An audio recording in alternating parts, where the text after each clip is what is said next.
آج کل اونچی ایڑی کا استعمال قد میں اضافے کے لیے کیا جاتا ہے، لیکن بہت کم لوگ جانتے ہیں کہ اونچی ایڑی ایران میں گھڑ سواری کے لیے ایجاد کی گئی تھی، کیونکہ اونچی ایڑی والے جوتے گھڑ سوار مردوں کو مضبوط پکڑ فراہم کرتے تھے۔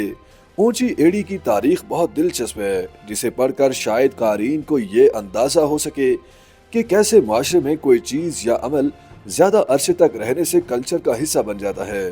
جس طرح پہل طاقت کی نشانی سمجھے جانے والی ہیلز کو اب خواتین میں مقبول فیشن سے منسوب کیا جاتا ہے۔ دنیا کی تاریخ پر ایک نظر ڈالنے سے پتہ چلتا ہے کہ جنگی ٹیکنالوجی کے تحت ایسی مفید ایجادات کی گئیں جو بعد میں عوام نے بڑے پیمانے پر اپنا لیں۔ ایسی ہی ایجادات میں اونچی ایڑی کے جوتے بھی شامل ہیں جو فوجی استعمال کے لیے بنائے گئے تھے، لیکن بعد میں انہوں نے فیشن کا درجہ اختیار کر لیا۔ مردوں نے 10ویں صدی میں اونچی ایڑی کے جوتے پہننا شروع کیے تھے۔ اس وقت ایران میں گھڑ سواروں کو فکر تھی کہ کیسے گھوڑے کو دوڑاتے وقت رکاب میں پاؤں مضبوطی سے جمائے رکھے جائیں۔ سیدھے تلے والے جوتے رکاب میں پھسل جایا کرتے تھے، خاص طور پر جب گھوڑا جنگ کے میدان میں ناہموار زمین پر سر پٹ بھاگ رہا ہوتا اور جہاں اس کا رخ حملہ کرنے یا حملے سے بچنے کے لیے بار بار بدلنا پڑتا۔ اس دوران اکثر سوار گھوڑے سے گر جاتے اور ان کی جان خطرے میں پڑ سکتی تھی۔ اس مسئلے کا حل نکالنے کے لیے ایرانیوں نے روایتی گالش نامی جوتے میں ایک جدت پیدا کی، جس کے تحت اس کی ایڑی اونچی کر دی گئی۔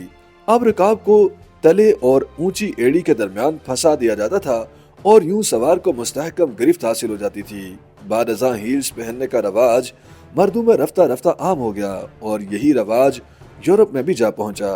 17ویں صدی کے آتے آتے 1 انچ والی ہیلز کے جوتے گھڑ سواروں کے علاوہ دیگر لوگ بھی پہننے لگے۔ مردوں کی جانب سے ہیلز پہننے کا رواج عام ہونے کے بعد 17ویں صدی کے آخر میں اس وقت کے شاہ ایران نے جرمنی، روس اور اسپین کو ایک وفد بھیجا تھا اور یورپ میں مردوں کو ہیلز میں دیکھ کر اسے فوجی صلاحیت کی نشانی کے طور پر دیکھا گیا۔ لوئی 14 فرانس کے بادشاہ تھے، جن کے پاس 72 سال تک حکومت کرنے کا عالمی ریکارڈ موجود ہے، جسے ملکہ الزبتھ سوم بھی نہیں توڑ سکی تھیں، اور وہ 1643 سے 1715 تک فرانس کے حکمران گزرے۔ تاریخ میں انہیں ہیلز پہننے والی مشہور شخصیات میں شمار کیا جاتا ہے۔ ان کے دور حکومت میں یہ عام تھا کہ جتنی ہیلز اونچی اور سرخ ہوگی، پہننے والا اتنا ہی زیادہ طاقتور ہوگا۔ اب آتے ہیں اس بات کی طرف کہ آخر ہیلز پہننا جب مردوں نے ہی شروع کیا تھا تو یہ رواج مردوں سے خواتین میں کیسے منتقل ہو گیا؟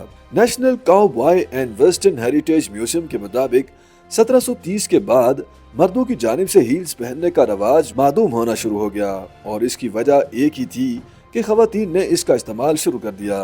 ایک بات اور بھی بتاتے چلیں کہ قصائی بھی ہائی ہیلز پہنا کرتے تھے۔ دی ماڈرن ڈائریکٹری میں شائع ہونے والے ایک مضمون کے مطابق قدیم مصر میں 3500 قبل مسیح میں قصائی ہائی ہیلز جوتے پہنتے تھے۔